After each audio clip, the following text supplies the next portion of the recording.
Hello everyone, welcome to my channel. आज हम पढ़ने वाले हैं फिजियोलॉजी का बहुत इंपॉर्टेंट चैप्टर जिसका नाम है होम्योस्टेसिस। ठीक है, तो होम्योस्टेसिस पढ़ने से पहले हमें इस शब्द का मतलब आना चाहिए कि होम्योस्टेसिस का क्या मतलब होता है। ठीक है, तो होम्यो का मतलब होता है सिमिलर और स्टेसिस का मतलब होता है स्टैंडिंग। ठीक है, होम्यो मतलब सिमिलर और स्टेसिस मीन स्टैंडिंग, कोई चीज़ रुकी हुई है, चल नहीं रही।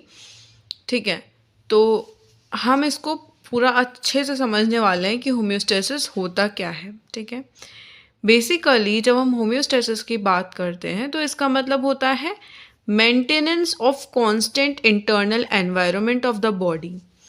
मतलब हमारी बॉडी में एक कांस्टेंट इंटरनल एनवायरनमेंट बना हुआ है। ठीक है, उस चीज़ को मेंटेन करना इज होम्योस्टेसिस। मतलब जैसे हमारी बॉडी में एक डेफिनेट, जैसे हमारी बॉडी में ब्लड है, उसका एक डेफिनेट पीएच है। ठीक है, अगर उसमें थोड़ा चेंज आता है तो हमारी बॉडी उसको रेगुलेट करके उसे पहले जैसा कर देती है। ठीक है, फॉर एग्ज़ाम्पल किसी का ब्लड शुगर, मतलब किसी का ब्लड प्रेशर जो है वो 140 हो गया। ठीक है, तो हमारा बॉडी उसको कम करना चाहेगा। मतलब हमारी बॉडी की अपनी कुछ अपना कुछ लिमिट्स होती हैं, सेट लिमिट्स होती हैं। हमारी बॉडी उसको मेंटेन करना चाहती है। ठीक है, हमारी बॉडी एक बैलेंस में काम करती है। ठीक है, कि कहाँ कब क्या कितना होना है, वो चीज़ हमारी, जैसे हमारा टेम्परेचर है वो हमारा 37 डिग्री सेल्सियस रहता है अप्रॉक्स। ठीक है, तो हमारी बॉडी क्या है, वो एक सेट लिमिट्स में, एक रेंज में काम करती है और उसको मेंटेन करके रखती है। अगर उसमें चेंज आएगा तो हमारी बॉडी उसको मेंटेन करने की, वापस से पहले जैसा करने की कोशिश करेगी। तो that is what is called as homeostasis. ठीक है, यही चीज़ हमारी होम्योस्टेसिस है। मतलब हमारा जो कांस्टेंट इंटरनल एनवायरनमेंट है, हमारा जो अंदर का एनवायरनमेंट है, उसको मेंटेन करके रखना। उसमें जो चेंज है, ठीक है, चेंज को बैक करके नॉर्मल जो चीज़ है उसको वैसा करेगी। ठीक है, तो दैट इज़ मेंटेनेंस। तो इस चीज़ की इम्पोर्टेंस दी थी हमारे पास क्लॉडी बर्नार्ड सर ने, जो फ्रेंच फिजियोलॉजिस्ट थे। ठीक है, इन्होंने क्या दिया था, इन्होंने मिलियू इंटीरियर टर्म दिया था। मिलियू इंटीरियर टर्म का क्या मतलब होता है कि जो मल्टी सेलुलर ऑर्गेनिज्म होते हैं, ठीक है, जिसमें मैन भी इंक्लूडेड है, they live in a perfectly organize and control internal environment. मतलब जैसे हमारी बॉडी है, हमारी बॉडी में सब कुछ मेंटेन्ड है, सब कुछ हम कह रहे हैं कि एक with in a physiological set limits के अंदर है। ठीक है, फिजियोलॉजिकल लिमिट्स के अंदर सब कुछ बैलेंस में चल रही है बॉडी। तो उन्होंने मिलियू इंटीरियर, उन्होंने एक टर्म दिया था मिलियू इंटीरियर, जिसका मतलब था कि जो हमारा जो भी मल्टीसेलुलर ऑर्गेनिज्म होते हैं उनका एक कंट्रोल्ड इंटरनल एनवायरनमेंट होता है। बॉडी का अंदर का एनवायरनमेंट होता है, कंट्रोल्ड होता है वो, और परफेक्टली ऑर्गेनाइज्ड होता है। तो इसी चीज़ को उन्होंने मिलियू इंटीरियर बोला था और उन्होंने हमको होम्योस्टेसिस की इम्पोर्टेंस दी थी कि क्यों हमें होम्योस्टेसिस ज़रूरी है। एक मल्टी सेलुलर ऑर्गेनिज्म के लिए ऑर्गेनाइज्ड, एक परफेक्टली ऑर्गेनाइज्ड और कंट्रोल इंटरनल एनवायरनमेंट बहुत ज़्यादा ज़रूरी है। ठीक है, अब होम्योस्टेसिस का जो टर्म दिया था, इसको कॉइन करा था, इस टर्म को दिया था वॉल्टर बी कैनन ने। वॉल्टर बी कैनन एक अमेरिकन फिजियोलॉजिस्ट थे। ठीक है, उन्होंने बोला था कि जो हेल्थ ऑफ ऑर्गेनिज्म होती है, health of organism depend on constant maintenance of internal environment with in the physiological limits. ठीक है, तो इन्होंने बोला था कि जो हेल्थ होती है ऑर्गेनिज्म की, वो डिपेंड करती है कि इंसान का जो इंटरनल एनवायरनमेंट है वो मेंटेन हो रहा है या नहीं। फॉर एग्जांपल हमारा टेम्परेचर 37 डिग्री सेल्सियस रहता है। ठीक है, जनरल बॉडी टेम्परेचर इतना रहता है। तो अगर ये हो गया 39, ठीक है, तो इंसान जैसे 40 हो गया, 39 40 हो गया और ये बढ़ता गया, तो इंसान को क्या हो जाएगा, फीवर हो जाएगा, राइट। तो बस यही चीज़ इन्होंने बोली थी कि इंसान जब बीमार कब पड़ता है, इंसान बीमार तब पड़ता है जब उसका होम्योस्टेसिस मेंटेन नहीं हो पाता, मतलब उसका होम्योस्टेसिस में डिसबैलेंस हो जाता है, वो अपनी इंटरनल एनवायरनमेंट कंडीशंस मेंटेन नहीं कर पाता, ठीक है, उसमें गड़बड़ी आती है तो इंसान बीमार पड़ता है, ठीक है।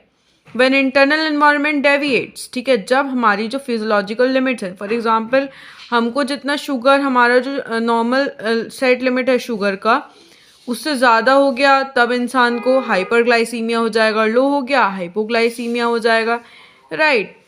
तो और बीपी ज़्यादा हो गया हाइपरटेंशन, लो हो गया हाइपोटेंशन, ठीक है। तो यही हम चीज़ कहते हैं कि जब इंसान का होम्योस्टेसिस, फिजियोलॉजिकल जो सेट लिमिट्स हैं वो गड़बड़ा जाती हैं, ठीक है, जब इंसान का इंटरनल एनवायरनमेंट उस फिजियोलॉजिकल सेट लिमिट से ऊपर नीचे हो जाता है, तो इंसान की जो बॉडी है वो माल फंक्शन या डिसफंक्शन से सफ़र करती है, उसको दिक्कत हो जाती है, ठीक है।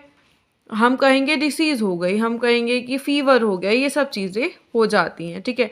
तो ये था होम्योस्टेसिस का मतलब। अब हम पढ़ने वाले हैं इंटरनल एनवायरनमेंट के बारे में, ठीक है। तो बेसिकली हमारा इंटरनल एनवायरनमेंट क्या होता है?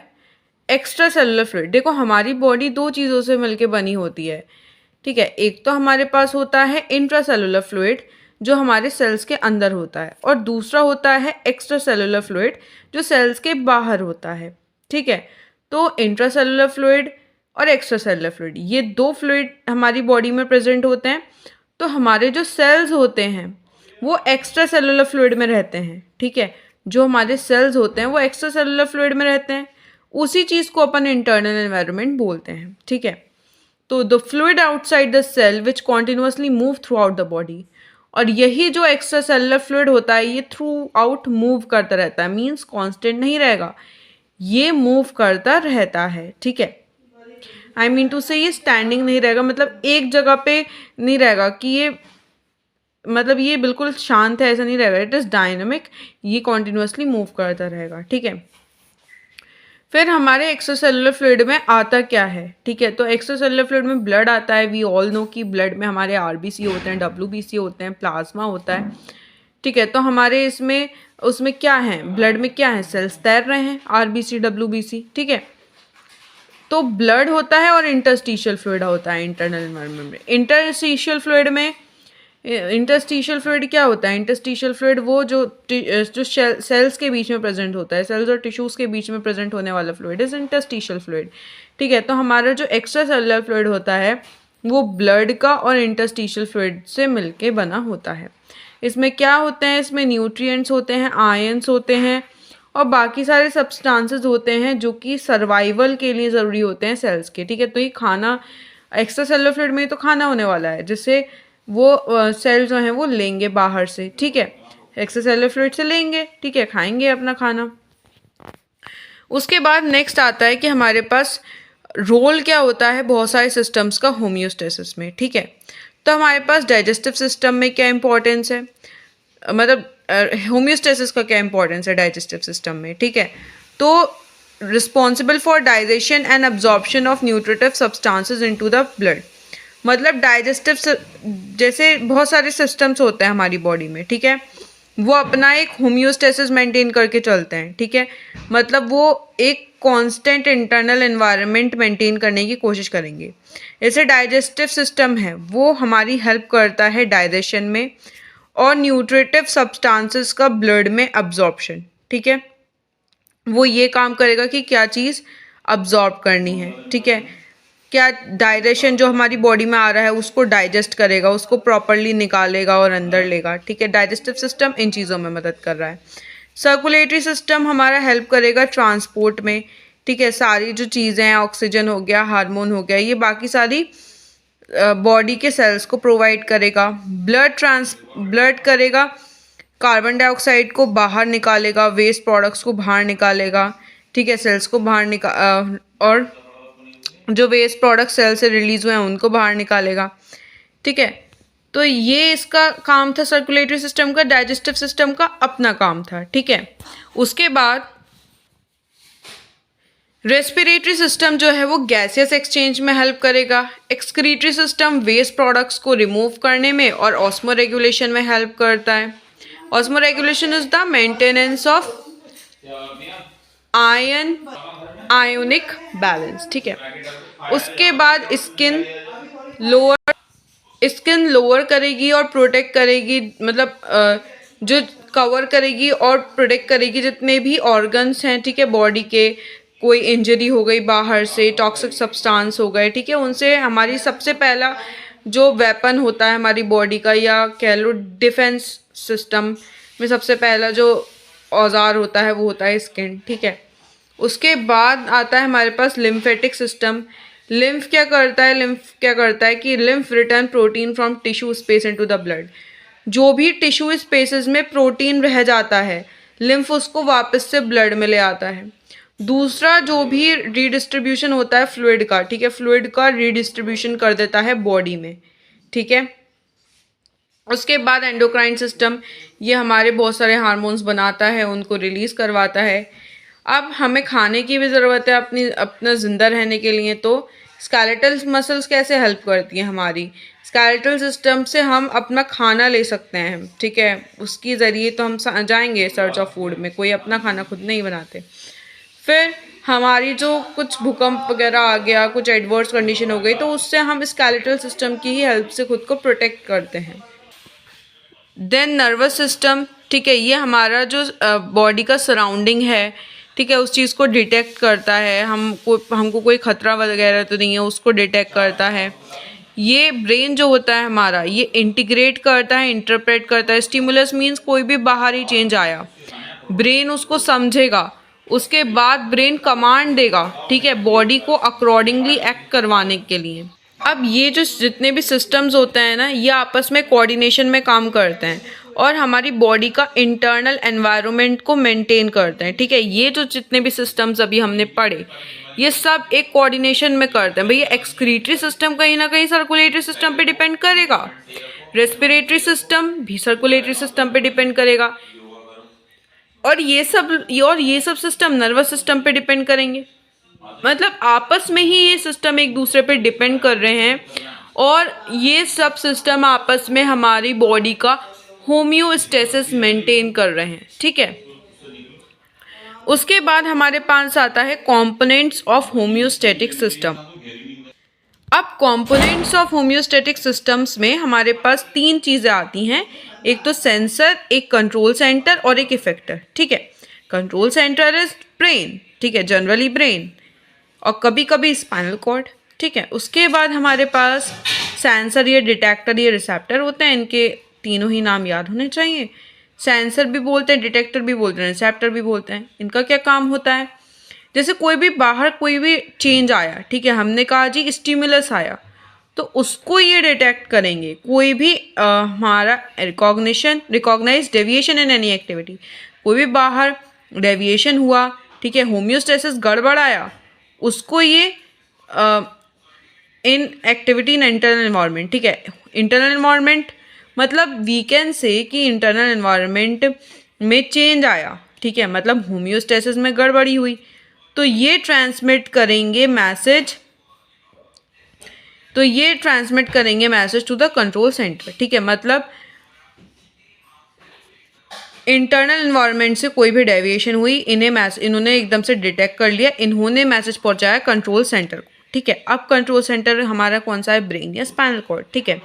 इसको हम इंटीग्रेटर सेंटर भी बोलते हैं। अब ये क्या करेगा, ये रिसेप्टर से इनने मैसेज रिसीव करा, अब इनने देखा जो भी इसको सही लगा कि भैया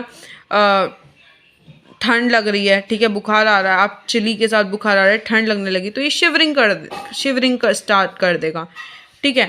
तो ये क्या करेगा, ठंड लग रही है तो शिवर स्टार्ट कर दिया, तो इस तरीके से कमांड देगा। किसको कमांड देगा, इफेक्टर को कमांड देगा। इफेक्टर फॉर एग्जांपल हमारी स्किन हो गई, ठीक है, उसको शिवर करना स्टार्ट कर दिया इनने।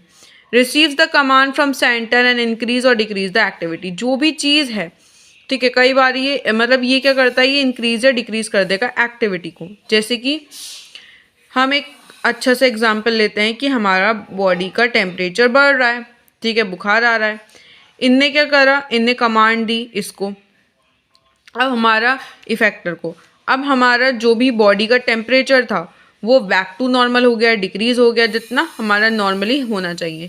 या जैसे कि हम कहीं ठंडी प्लेस पे चले गए, ठीक है, हमारा बॉडी का टेम्परेचर क्या हो गया, हमारा बॉडी का टेम्परेचर वहाँ पे बहुत कम हो गया।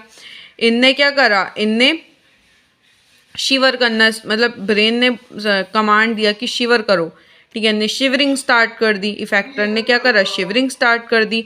और शिवरिंग क्यों करी, कि बॉडी का टेम्परेचर क्या हो जाए, बॉडी का टेम्परेचर इंक्रीज हो जाए। तो ये इंक्रीज या डिक्रीज करेगा जो भी आपकी एक्टिविटी होगी उसको, ठीक है। अब हम यहाँ पर जो होम्योस्टेसिस की हमारी साइकिल होती है, ठीक है, कैसे हमारी बॉडी इंटरनल एनवायरनमेंट को मेंटेन करती है उसको समझने की कोशिश करते हैं, ठीक है। जैसे हमारे पास ये नॉर्मल कंडीशन थी, ठीक है, उसमें हुआ डेविएशन, ऐसे साइकिल चलेगी हमें हमारी। अभी हम नीचे एग्जांपल देखेंगे, उसको ढंग से करेंगे, ठीक है।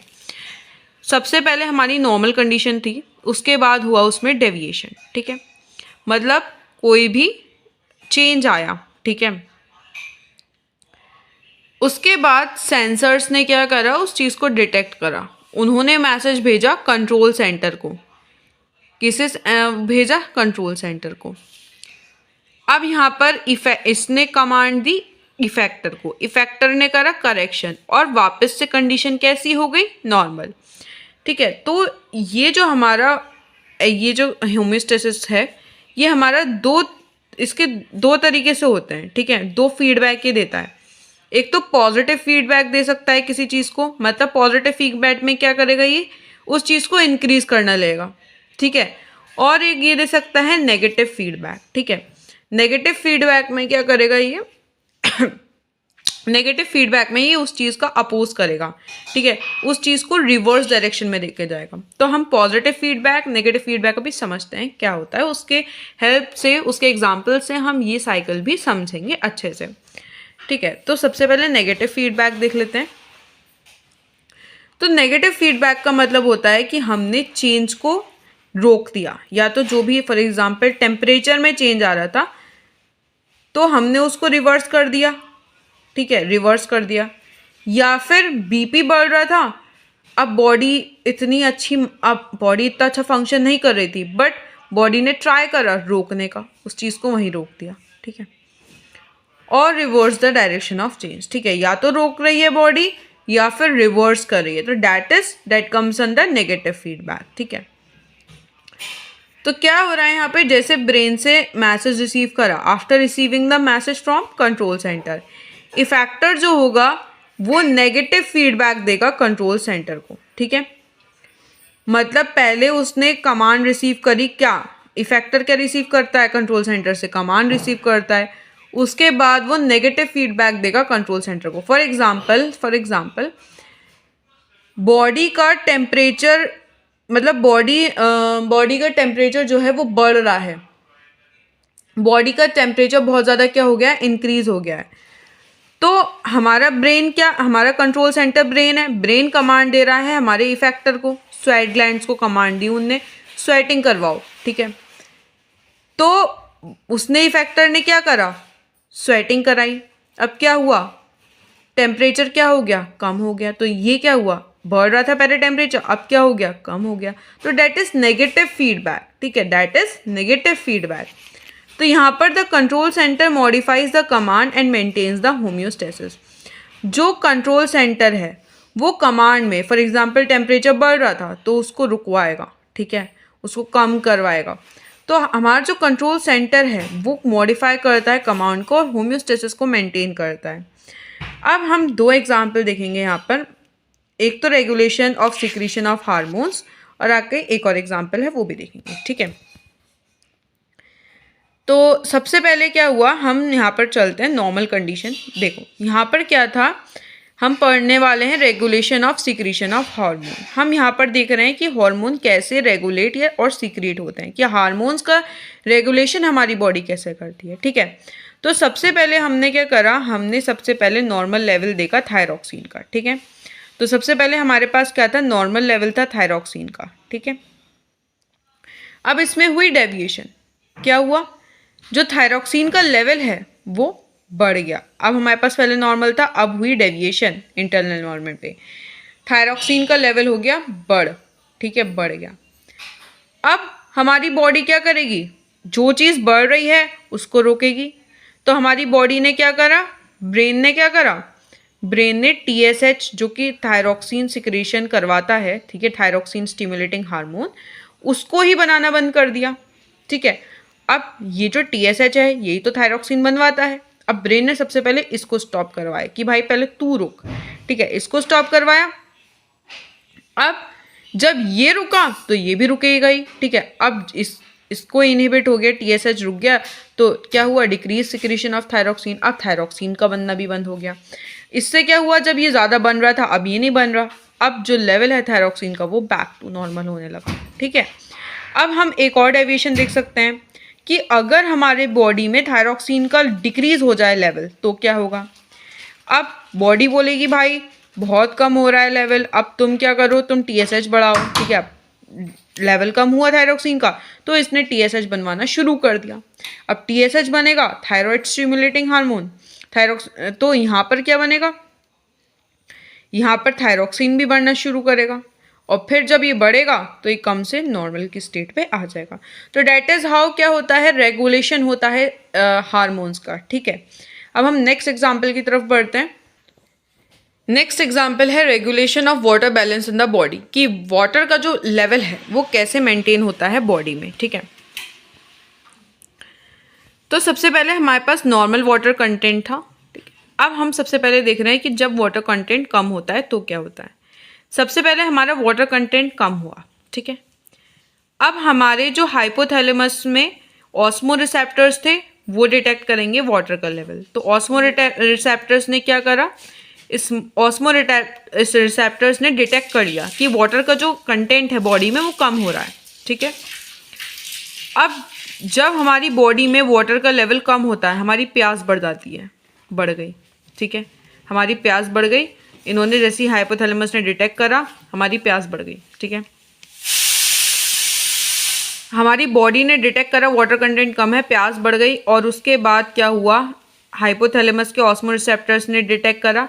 फिर हमारा ADH का जो हमारा ADH का सिक्रीशन था वो पोस्टीरियर पिट्यूटरी ने बढ़ा दिया।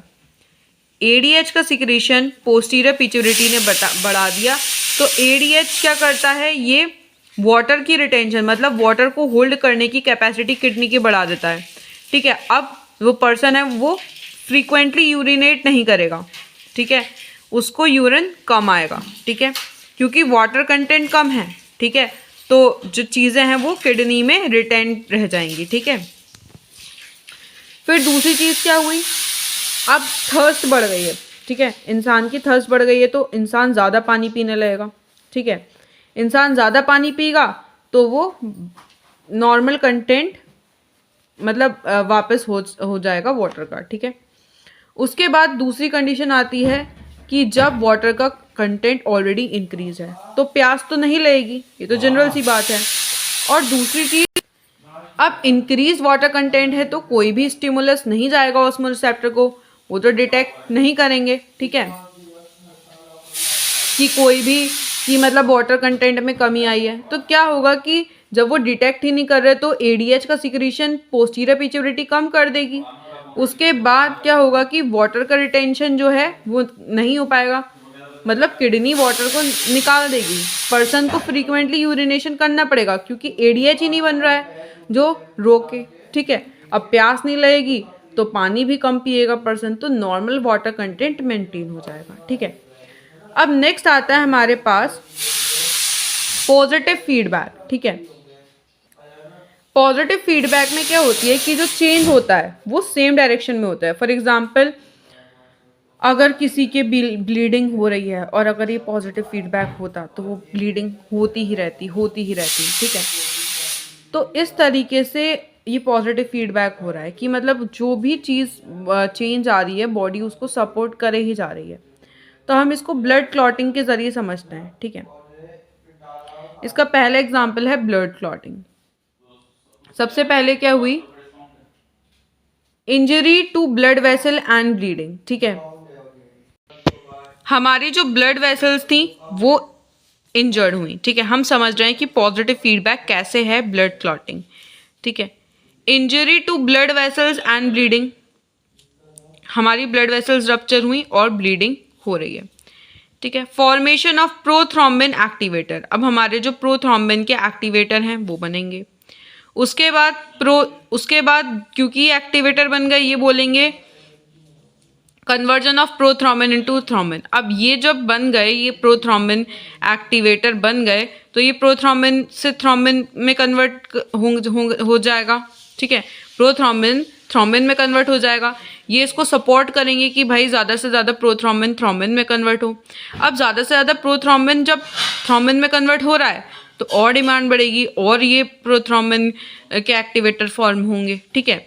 अब इससे क्या होगा, ये दोनों एक दूसरे को पॉजिटिव फीडबैक दे रहे हैं, ये दोनों एक दूसरे को पॉजिटिव फीडबैक दे रहे हैं, जिससे क्या होगा, फिब्रिनोजन फिब्रिन में कन्वर्ट हो जाएंगे, फिब्रिनोजन फिब्रिन में कन्वर्ट हो जाएंगे और स्टॉप हो जाएगी ब्लीडिंग जल्द से जल्द, ठीक है। तो ये दोनों एक दूसरे को पॉजिटिव फीडबैक दे रहे हैं, जिनसे इसको ये भी अच्छा खासा अमाउंट में बनना है और ब्लीडिंग स्टॉप हो रही है। तो ब्लड क्लॉटिंग में हम देखते हैं कि ये इसके प्रोथ्रोम्बिन के एक्टिवेटर होते हैं, प्रोथ्रोम्बिन ये आपस में एक दूसरे को पॉजिटिव फीडबैक देते हैं, क्लॉटिंग फैक्टर्स, ठीक है। फिर नेक्स्ट एग्जांपल जो हम देख रहे हैं वो आगे देखते हैं। फिर आता है हमारे पास मिल्क इजेक्शन रिफ्लेक्स, ठीक है। जैसे बेबी ने सक करा, ठीक है, उसके बाद क्या हुआ, जो हाइपोथैलेमस था सकिंग एक्शन से स्टिमुलेट हो गया, ठीक है। उसके बाद क्या हुआ, हाइपोथैलेमस ने पिट्यूटरी ग्लैंड को स्टिमुलेट कर दिया, पिट्यूटरी ग्लैंड ने ऑक्सीटोसिन बनाना स्टिमुलेट कर दिया, ठीक है। अब पिट्यूटरी ग्लैंड क्या कर रहा है, ऑक्सीटोसिन रिलीज कर रहा है, ऑक्सीटोसिन मैमरी ग्लैंड्स को स्टिमुलेट कर रही है। अब मैमरी ग्लैंड्स और भी ज़्यादा मिल्क प्रोड्यूस कर रहे हैं और रिलीज कर रहे हैं। तो जैसे ये जो सकल एक्शन है ये पॉजिटिव फीडबैक दे रहा है ऑक्सीटोसिन के निकलने को, ये इसको पॉजिटिव फीडबैक दे रहा है, ठीक है। उसके बाद नेक्स्ट एग्जांपल है और बहुत इंपॉर्टेंट है ये, दैट इज चाइल्ड बर्थ, ठीक है। तो इसमें क्या होता है, जैसे लेबर स्टार्ट हुआ, ठीक है। अब जैसे ही लेबर स्टार्ट होता है तो पॉजिटिव फीडबैक जाता है यूट्रस को, ठीक है, यूट्रस के कॉन्ट्रैक्शन को। यूट्रस तेज़ी से कॉन्ट्रैक्ट करने लगता है, जिससे फीटस कहाँ आ गया, सर्विक्स में आ गया, फीटल इजेक्शन रिफ्लेक्स हो गई। अब हो गया सर्विक्स डायलेट हो गया सर्विक्स। अब सर्विक्स जो है वो जो फीटस है वो सर्विक्स में आ गया, ठीक है। अब जो सर्विक्स के रिसेप्टर्स थे वो स्टिमुलेट हो गए, ठीक है, सर्विक्स के रिसेप्टर्स स्टिमुलेट हो गए। इन्होंने इम्पल्स दी किसको, discharge of impulse from the receptor, in receptors ने इम्पल्स दी हाइपोथैलेमस को, ठीक है। हाइपोथैलेमस ने क्या करा, ऑक्सीटोसिन रिलीज करवाया। अब ऑक्सीटोसिन जो है वो पॉजिटिव फीडबैक दे रहा है कि यूट्रस को कॉन्ट्रैक्शन कराओ, ठीक है, यूट्रस का ज़्यादा से ज़्यादा कॉन्ट्रैक्शन कराओ। और ये जो ऑनसेट हुआ लेबर का स्टार्ट हुआ, इससे भी क्या हो रहा है, ये यूट्रस के कॉन्ट्रैक्शन को पॉजिटिव फीडबैक दे रहा है, ये ज़्यादा से ज़्यादा यूट्रस का कॉन्ट्रैक्शन करवा रहा है। और ये जो ऑक्सीटोसिन है, ठीक है, ऑक्सीटोसिन जो है जो निकल रहा है ये पॉजिटिव फीडबैक दे रहा है और कॉन्ट्रैक्शन ज़्यादा से ज़्यादा कॉन्ट्रैक्शन कराएगा, वाइगरस कॉन्ट्रैक्शन कराएगा। जब ये वाइगरस कॉन्ट्रैक्शन कराएगा यूट्रस के ड्यूरिंग चाइल्ड बर्थ, ठीक है। तो उसके बाद तो हम ये चीज़ देखते हैं कि ये जो पॉजिटिव फीडबैक होते हैं, ठीक है, हम एक चीज़ नोटिस करते हैं कि ये एक तो बहुत कम होंगे, बॉडी में बहुत कम ही जो फीडबैक हैं वो पॉजिटिव फीडबैक होंगे। जैसे हम देखा चाइल्ड बर्थ हो गया, ठीक है, और हमारा जो मिल्क इजेक्शन रिफ्लेक्स हो गया और ब्लड क्लॉटिंग हो गया, तो बहुत कम रिफ्लेक्स होते हैं जो पॉजिटिव फीडबैक होते हैं। और ये भी जो पार्ट होते हैं ये एक बड़े नेगेटिव फीडबैक का हिस्सा होते हैं। मतलब यहाँ पर आप चाइल्ड बर्थ में देख रहे हो कि बॉडी इतना पॉजिटिव फीडबैक क्यों दे रही है, क्योंकि जो फीटस है वो एज अ पैरासाइट बॉडी पे काम कर रहा है, ठीक है, मतलब एज अ पैरासाइट ही है, बॉडी का सब न्यूट्रिशन लेगा, ठीक है। तो बॉडी उसे रिमूव करना चाह रही है, बॉडी उसे बाहर निकालना चाह रही है, इस वजह से वो यहाँ पर पॉजिटिव फीडबैक दे रही है, ठीक है। और हम देखते हैं कि जो हमारा ब्लड क्लॉटिंग हुआ वो भी क्या है, वो वहाँ पर पॉजिटिव फीडबैक दे रहे हैं क्योंकि ब्लड जो बह रहा है, ठीक है, उसको भरने के लिए उसका अपोज कर रही है ना बॉडी, ठीक है। तो हम कह रहे हैं कि जो ये पॉजिटिव फीडबैक होते हैं ये भी एक ये हिस्सा होते हैं एक बड़े नेगेटिव फीडबैक मैकेनिज्म का, ठीक है। तो ये चीज़ें हमें समझने की ज़रूरत है। अब हमारे पास आता है control system in homeostasis, feed forward control, ठीक है। तो ये कंट्रोल सिस्टम होता है होम्योस्टेसिस में जो कि एंटिसिपेट करता है डेविएशन या चेंज जो कि होने वाला है लेटर स्टेज। फॉर एग्जांपल हमें पता है यार, फॉर एग्जांपल कोई भी बुरी सिचुएशन होगी, ठीक है। फॉर एग्जांपल हमें पता है हमने होमवर्क नहीं करा, ठीक है, हमें पता है हमने होमवर्क नहीं करा, टीचर आके हमें डांटने वाली है, तो हमारी बॉडी क्या होती है, हमको फियर लगना स्टार्ट हो जाता है कि यार वो आएंगी, वो मेरे को डांटेंगी, ये सब चीज़ें। तो हमारा जो कंट्रोल सिस्टम होता है, हमारी बॉडी उसके लिए प्रिपेयर करेगी खुद को, ठीक है। फॉर एग्जांपल हमें पता है हमारे सामने हम कोई डरावनी पिक्चर देख रहे होते हैं, ठीक है, हमारी जो बॉडी है हमको फियर लगना शुरू हो जाता है, ठीक है। और कई बार हमारे गाल जो होते हैं वो लाल होने लगते हैं, ठीक है, और बॉडी में ब्लड का फ्लो एकदम से इंक्रीज हो जाता है। क्यों हो जाता है? क्योंकि हमारी बॉडी खुद को प्रिपेयर करने लगती है बुरी सिचुएशन के लिए, ठीक है। हमारी बॉडी ये होम्योस्टेसिस ही है, ठीक है। फीड फॉरवर्ड कंट्रोल वो होम्योस्टेसिस होता है जहाँ पर बॉडी कोई भी चेंज का अनुमान लगाती है कि यार ये चीज़ होने वाली है और हमको अब उस लेटर स्टेज के लिए तैयार रहना है, ठीक है। हमारी बॉडी को प्रिपेयर करती है, ठीक है। जैसे कि हम यहाँ पर एग्जांपल देखते हैं pre adaptation before onset of exercise, कि जब जैसे हम लोग एक्सरसाइज करने जा रहे होते हैं तो हमारा बॉडी पहले से ही हमारा जो ब्लड का फ्लो है हार्ट में, ये नहीं कि जब हम एक्सरसाइज कर रहे होते हैं वो तभी बढ़ता है, हमारी बॉडी उससे पहले ही बढ़ा देना शुरू कर देती है। जो हार्ट जो पंप करता है मसल्स को ब्लड, उसको बढ़ा देती है, उसको इंक्रीज कर देती है। हार्ट की जो पंपिंग होती है वो भी इंक्रीज हो जाती है एक्सरसाइज से पहले ही। जब हमें पता होता है कि हाँ भाई हम एक्सरसाइज करने जा रहे हैं, उससे पहले हार्ट प्रिपेयर कर ले, मतलब हमारी बॉडी प्रिपेयर कर लेती है और हार्ट अपनी पंपिंग बढ़ा देता है, ठीक है। उसके बाद secretion of gastric juice before the entrance of food in mouth, हमारे खाना खाने से पहले ही हमारे जो फूड है उसमें गैस्ट्रिक जूस रिलीज हो चुके होते हैं, ठीक है। उसके बाद फीड फॉरवर्ड कंट्रोल मैकेनिज्म जो होता है ये detect the deviation only when it happens, ठीक है। जो फीडबैक मैकेनिज्म था वो कब डिटेक्ट कर रहा था? जब वो चीज़ हो रही थी। फॉर एग्जाम्पल जब लेबर हुआ तब उसने वो डिटेक्ट करा और पॉजिटिव फीडबैक देना शुरू करा। जब हमारा वाटर कंटेंट कम हुआ तब बॉडी ने उसको रोका, ठीक है, वाटर कंटेंट कम हुआ उसको रोका, उसको बढ़ाया, ठीक है। तो that is feed forward control mechanism, feedback mechanism, ठीक है। फीडबैक मैकेनिज्म क्या करता है कि कोई भी चीज़ जब हो रही होती है तब उसको ठीक करेगा और फीड फॉरवर्ड की कोई चीज़ होने वाली है उसको डिटेक्ट करेगा, ठीक है। तो that is feed forward control and then this is feedback control system which detect the deviation only when it happens, ठीक है। उसके बाद हमारा होम्योस्टैटिक इम्बैलेंस आता है कि जब हमारा बॉडी में होम्योस्टैटिक इम्बैलेंस हो रहा होता है तो बॉडी कैसे उसको रेगुलेट करती है, ठीक है। मतलब बॉडी कैसे, मतलब क्या चीज़ें बॉडी झेलती है, ठीक है। तो failure of body to maintain constant internal environment, जब होम्योस्टैटिक इम्बैलेंस क्या होता है कि जब हमारी बॉडी इंटरनल एनवायरनमेंट को मेंटेन नहीं कर पा रही। इसका कॉज क्या हो सकता है? स्ट्रेस, ऑल्टर्ड ईटिंग हैबिट्स, जब आपके ईटिंग हैबिट्स चेंज होते हैं, जब आप स्ट्रेस में होते हो, स्लीपलेसनेस, जब आपको स्लीपलेसनेस होती है, जब आप बहुत ज़्यादा एक्सरसाइज कर लेते हो, जब आपकी बॉडी में वाटर की कमी हो रही होती है, तो ये होम्योस्टैटिक इम्बैलेंस क्रिएट करती हैं, ठीक है। इससे क्या होता है जब आपकी बॉडी में होम्योस्टैटिक इम्बैलेंस हो जाता है? हाइपरटेंशन, ठीक है, ब्लड बीपी का बढ़ना, ठीक है, डीएम, इन्फेक्शंस, ठीक है। अब हम कह सकते हैं कि जैसे हम लोग पानी कम पी रहे हैं, ठीक है, हमें प्यास लग रही है, हमारी बॉडी हमको साइन दे रही है कि तुम्हें प्यास लग रही है, ठीक है, और हम उसके बाद भी पानी नहीं पी रहे हैं, तो इससे बॉडी पे क्या आएंगे? इस पे बॉडी पे कॉन्सिक्वेंसेस आएंगे, ठीक है, इन्फेक्शंस होंगे।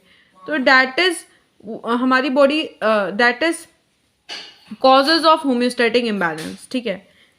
तो ये चैप्टर यहाँ तक था। Thank you so much, keep watching, like and subscribe and share my channel. Thank you.